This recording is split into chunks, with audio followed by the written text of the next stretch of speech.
नमस्कार। द्वापर युग की ये कथा है। सौराष्ट्र रीजन में सोमनाथ के आसपास एक मछुआरा रहता था। हर रोज़ सुबह सूर्योदय हो उससे पूर्व वह अपनी जाल को लेकर निकलता और समंदर के अंदर जाके डाल देता और फिर वहाँ पर बैठ के आराम से वेट करता और जब उसका समय कंप्लीट होता वह वापस अपने घर पर आ जाता। वैसे ही एक अमावस्या की रात थी। अब जैसा कि हम सबको पता है कि अमावस्या की जब रात्रि होती है तो चंद्र तो था ही नहीं, तो तकरीबन बहुत घना अंधकार था। अभी सूर्योदय हुआ नहीं था और अपने नित्य क्रम के अनुसार वह समंदर की तरफ जा रहा था। जब वो जा रहा था तो रास्ते में उसको ठोकर लगी। उसने नीचे झुक कर देखा और उठाया तो एक घड़ा था। उसने हाथ डाला घड़े के अंदर और देखा तो उसके अंदर उसको दिखा कि कुछ पत्थर है। तो घड़े को उसने साथ में ले लिया, जाल को उसने बिछा दिया समंदर के अंदर और फिर टाइम पास करने के लिए हर रोज़ की तरह वो आज भी बैठा। अब जब उसने घड़े के अंदर हाथ डाला था तब उसने कुछ पत्थर देखे थे। आज सरप्राइज़ ये भी था कि आज समंदर बहुत शांत था तो आवाज़ भी बहुत कम आ रही थी।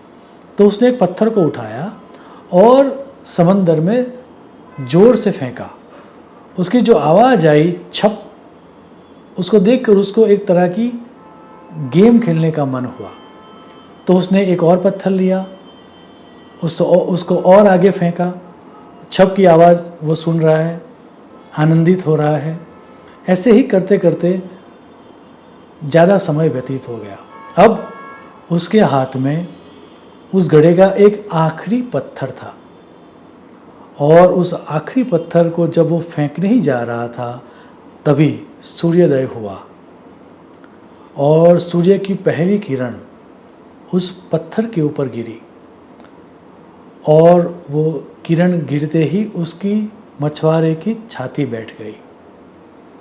वो गहरे पश्चाताप में डूब गया क्योंकि जिसको वो पत्थर मान के फेंक रहा था वो पत्थर नहीं थे लेकिन बड़े बड़े सोने की ईंट थी।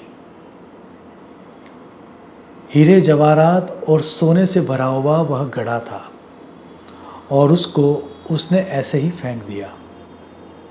कथा सुनकर हम सबको थोड़ी बहुत ग्लानि होगी, लेकिन ये कथा के ऊपर जिन शास्त्रकारों ने विस्तृत से विवेचन किया है उन सब का ये कहना है कि ये मछुआरा कोई और नहीं पर हम सब हैं।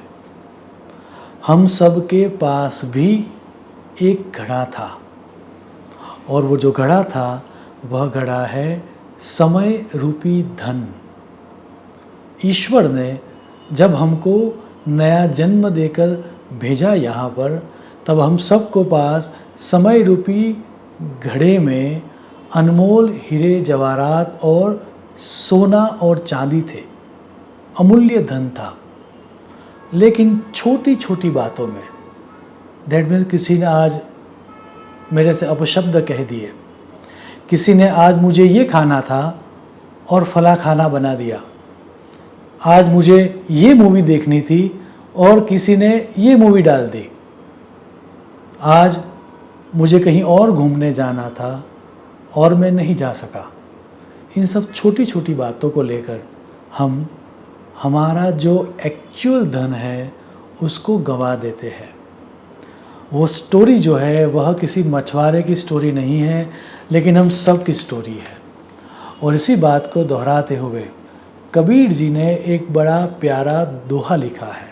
वो लिखते हैं, रात गवाई सोए कर, दिवस गवायो खाए, हीरा जन्म अनमोल था, कौड़ी बदले जाए।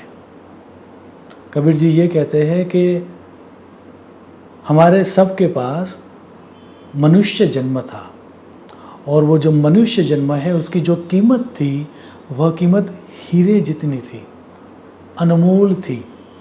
और हमने उस हीरे को वैल्यू न करते हुए छोटी छोटी बातों में हमारे मन को लगाकर इस तरह से अपने आप को उलझाए रखा कि जो हमारा दिन था वह एक तरह से खाने पीने की जो प्रवृत्ति है, हमारे सेंसेस को मज़ा आए या इंस्टेंट ग्रेटिफिकेशन मिल जाए हमें, उस तरह की प्रवृत्तियों में हमने निकाल दिया।